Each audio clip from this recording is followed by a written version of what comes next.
Welcome to McPlum, simple solutions served daily. You start by powering both devices and ensuring the remote can talk to the TV.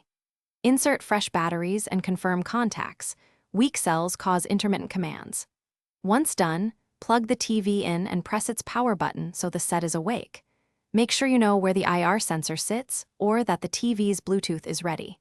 You do this because the TV must be responsive before pairing or syncing. Otherwise, commands won't register and you'll waste time. You now pair or program the remote to the TV, which is the core step. Use the TV's on-screen setup. Select Remote or Input Device and follow prompts. If the remote requires a code, enter the code for your TV brand or use the auto search option to cycle commands until the TV responds. Once paired, test essential functions like volume, power, and channel. If a function misses, repeat the procedure or rerun the auto search to refine. You finish by verifying every control and addressing hiccups. Walk through menu navigation, apps, and playback controls to confirm mapping.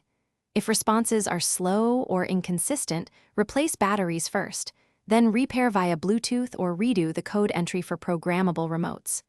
Make sure IR remotes have clear line of sight, move obstructions, or angle slightly. If nothing helps, perform a reset on the remote and the TV and repeat pairing. This clears misconfigurations and usually